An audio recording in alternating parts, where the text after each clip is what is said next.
Sa Misamis Oriental dahil daw sa awa.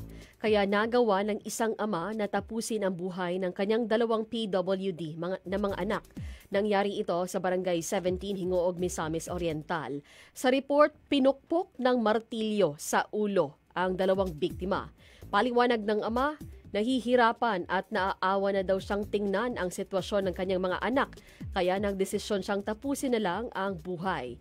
Sinubukan ding kitilin ng suspect ang kanyang buhay pero napigilan ito ng otoridad. Inaalam pa kung may mental problem ang suspect na ngayon ay nakakulong na. Sa Basila, nasawi ang dating barangay kapitan matapos siyang barilin kahapon sa Sitio Pilar sa Barangay Binongongan sa Isabela City, Basilan. Ang biktima ay nakilalang si Haji Malik Aro. Maraming sugat ang tinamo ng biktima na siyang naging dahilan ng kanyang pagkasawi. Inaalam na ngayon ang motibo at pagkakakilanlan ng mga suspect.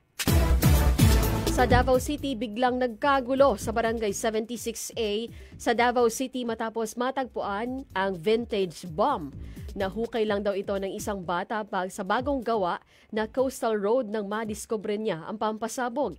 Ilang beses pa itong pinukpok ng bata at buti na lang hindi sumabog. Rumisponde naman agad ang Explosive Ordnance Disposal and K9 Unit para kunin ang pampasabog.